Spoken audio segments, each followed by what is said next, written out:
Hi అండి. Welcome back to the channel. ఇంకా సాగర్ అయితే నర్మదతో ఇలా అంటూ ఉంటాడు. నీ ప్రేమ కోసం నా ప్రాణాలు కూడా హ్యాపీగా నీ ముందుంచను. అప్పుడు నర్మద అయితే, బాబు ఇంత బరువు ఈయన బ్లాక్ అండ్ వైట్ సినిమా బరువు నాకేం వద్దులే కానీ, ఒక చిన్న పని చెప్తాను చేస్తావా? చెప్పడం కాదు బేబీ, ఆర్డర్ ఆర్డర్ వెయ్యి. మళ్ళీ మాట తప్పకూడదు మరి. హేయ్! ఏం మాట్లాడుతున్నావు? మాట తప్పడం, మడమ తిప్పడం మా హిస్టరీలోనే లేదు. ష్యూర్? పక్కా? అవసరమైతే గడి కూడా పెట్టేసుకోవచ్చు. మరి పెట్టేన గడి అని సాగర్ అయితే అంటుంటాడు. అప్పుడు నర్మద అంత దూరం ఊహించుకోకు. నర్మద వెళ్ళి బెడ్ మీద కూర్చుంటుంటే అప్పుడే సాగర్ అయితే, ముందే చెప్పాలి కదా బంగారం, 1 సెకండ్ గడి పెట్టేసేస్తాను. ఏయ్ మొగడా, ఎప్పుడు అదేనా? పరిగెత్తి పరిగెత్తి కాళ్ళు బాగా నొప్పులుగా ఉన్నాయి. కాస్త వచ్చి కాలు పట్టొచ్చు కదా. ఓ ఇంతేనా? నేను ఇంకా ఏదేదో ఊహించుకున్నాను. అప్పుడే సాగర్ వచ్చి నర్మద కాలు పడుతూ ఉంటే అప్పుడే నర్మద, ఏయ్ ఏంటి నిజంగానే కాలు పడుతున్నావా? నువ్వే కదా కాళ్ళు నొప్పులుగా ఉన్నాయి పట్టుమని అడిగావు. అదేంటి? జనరల్‌గా భార్యలకి కాలు పట్టాలి అంటే భర్తలకి ఈగో ఉంటుంది. నామోషీగా ఫీల్ అవుతారు. మరి నీకు అలాంటి ఈగో ఫీలింగ్ ఏం లేవా? ఇచ్చి నర్మదా, భార్యకి కాలు పడితే వాళ్ళ తల మీద కిరీటాలు కింద పడిపోతున్నట్టు ఫీల్ అవుతారు కొంతమంది భర్తలు. కానీ భార్యకి కాలు పట్టడం అంటే అరువు తక్కువ పని కాదు నర్మదా. భర్తకి భార్య మీద ఎంత ప్రేమ ఉంది చూపించే ప్రతిరూపం. అందుకే కదా ఆ రోజుల్లో ఇటుకపురుషుడు కిట్టయ్య సత్యభామ కాలు పట్టింది. నర్మదా, ఒక భర్తకి నిజమైన గర్వం ఎప్పుడో తెలుసా? తన కుటుంబాన్ని బాగా చూసుకునే నీలాంటి భార్య దొరికినప్పుడు. ఇంకా వల్లి అయితే ఇలా అనుకుంటూ ఉంటుంది. అయ్ బాయ్ బాయ్ బాయ్ బాయ్, వస్తే వల్లి, అందనాల కుందనాల శ్రీవల్లి, నువ్వేంటి ఇంత అందంగా ఉన్నావో? చింతపండు వేసి తోమిన ఇత్తడి పిందిలాగా దగదగదం మెరిసిపోతున్నావు. భలే అందంగా ఉన్నవే బామ. అయ్యో దేవుడా, ఎందుకయ్యా ఎందుకయ్యా నాకింత అందాన్నిచ్చావు? ఇంకా వాడు పందిదానా అనడం గుర్తు తెచ్చుకుంటూ ఉంటుంది. అద్దం ముందు నిలబడితే చాలు ఆ ఎదవ చచ్చినోడు అన్న పంది మాట అని గుర్తొస్తుంది. అయినా ఇంత క్యూటు, ఇంత స్వీటు దేవ కన్యలు సైతం ఇంత కందిగట్టుగా ఎత్తుకొని పంది అంటాడా? ఆ మాయదారి సచ్చినోడు. అందుకే కదా గాడిదలకేం తెలుసు గంధపు చెక్కల వాసన అనేది. సేవల్లి, ఏది ఏమైనా రోజు రోజుకి బంగారం రేటు పెరిగిపోయినట్టుగా నీ అద్దం కూడా బీభత్సంగా పెరిగిపోతుంది బామ. ఇప్పుడే చందు వచ్చి కొంచెం పడుకుంటుంటాడు. ఏ వల్లి వల్లి వల్లి, నేనే అరవకు అరవకు. అచ్చి బాబోయ్ అచ్చిపోయి బా నువ్వా? నేనింకా ఏం మాయిదారు బల్లనుకొని అడిగి చచ్చాను తెలుసా? అయినా దువ్వక దువ్వక పేర్లు తీయక తీయక వయ్యాలు వచ్చేసినట్టుగా ఎప్పుడు లేదు మీరేంటి బా ఇలా కొత్తగా? అంటే ఈరోజు చాలా అందంగా ఉన్నావు వల్లి. అంటే ఇన్ని రోజులు అందంగా లేనబ్బా, దయ్యంలాగా పిడితట్టి ముఖంలా ఉన్నానా ఏంటి? చచ్చా, అది కాదే. ఇంతకుముందు కూడా నువ్వు అందంగానే ఉన్నావు. కానీ ఈరోజు ఎందుకో కంటి చూపు తిప్పుకోలేనంత అందంగా కనిపిస్తున్నావు. నేనెప్పుడు పూత పూసిన ఎల్లోరా శిల్పంలా నేనెప్పుడు అందంగానే ఉంటాను బా. అయినా నువ్వు ఎప్పుడైనా ప్రేమగా నా వైపు చూస్తేనేగా నా అందం నీకు కనిపించడానికి. బా అని నేను ప్రేమగా దగ్గరకొస్తే చాలు నువ్వు నన్ను కసురుకుంటావు, సిరాకు పడతావు.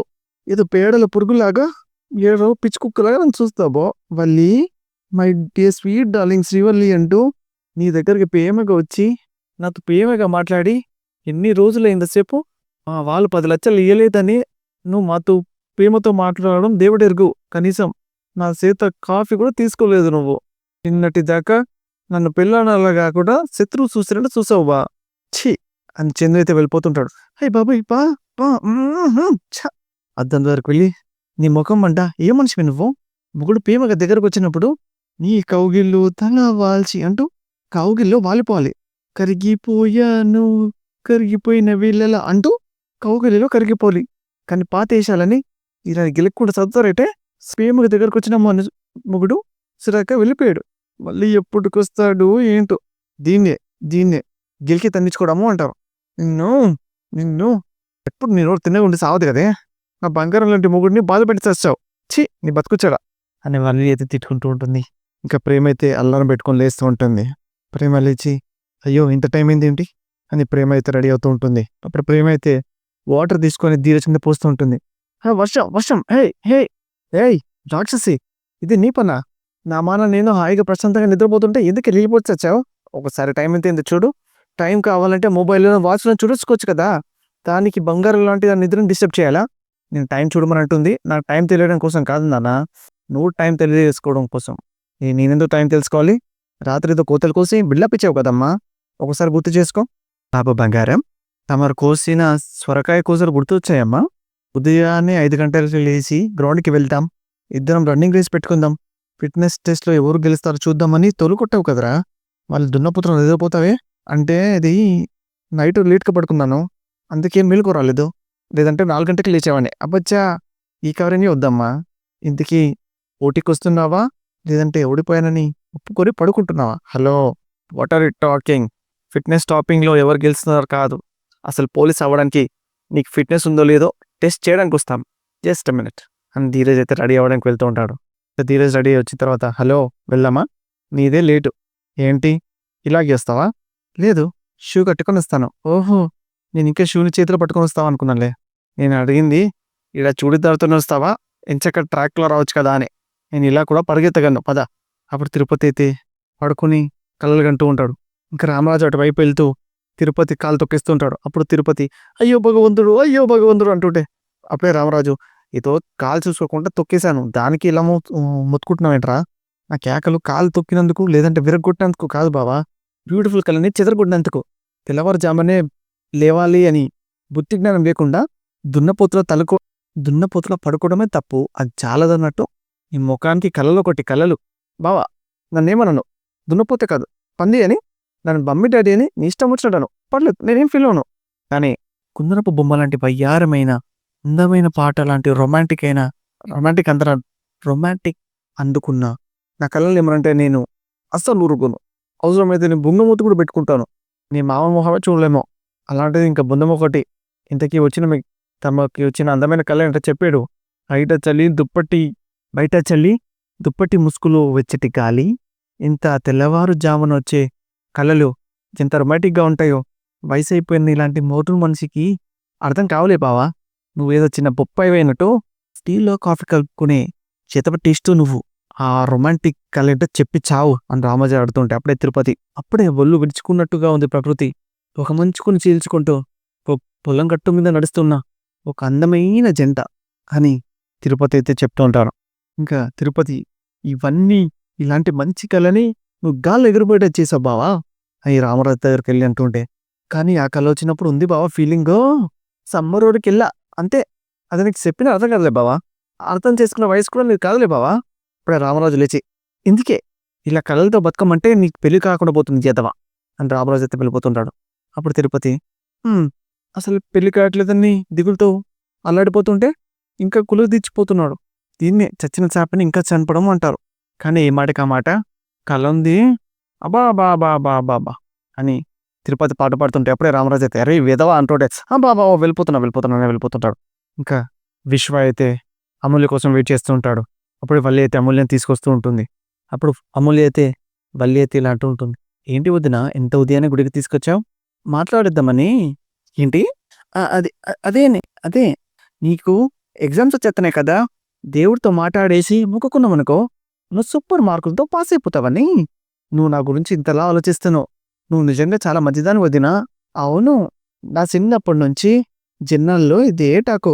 నాకు మాటలు రాగానే నేను ఫస్ట్ అమ్మా అని కాకుండా మచ్చితనం అని పలికానంట. ఏటా ఇంకా వల్లి అయితే సరే నేను వెళ్ళి పూజ సామాగ్రిలు తీసుకొస్తాను, నువ్వు ఇక్కడే ఉండు అని వల్లి అయితే అక్కడి నుంచి వెళ్ళిపోతూ ఉంటుంది. ఇంకా వైష్ణవ అయితే అమూల్య దగ్గరకు వస్తూ ఉంటాడు. హాయ్ అమూల్య, ఏంటి ఇక్కడున్నావు? అరే ఏంటి అమూల్య నువ్వు, నేను ఈ విషయంలో ఎప్పుడైనా తప్పుగా మాట్లాడానా, తప్పుగా ప్రవర్తించానా? మరి నా మీద నీకెందుకంత కోపం? నేనేం నీకు పరాయవాని కాదు కదా అమూల్య, నేను నీకు బావని, నువ్వు నా మేనత్తో కూతురువి. మరి నాతో మాట్లాడడానికి నీకేంటి ప్రాబ్లం చెప్పు? అమూల్య, మన కుటుంబాల మధ్య ఉన్న గొడవల కారణంగా నువ్వు నన్ను ద్వేషిస్తున్నావని అర్థమైంది.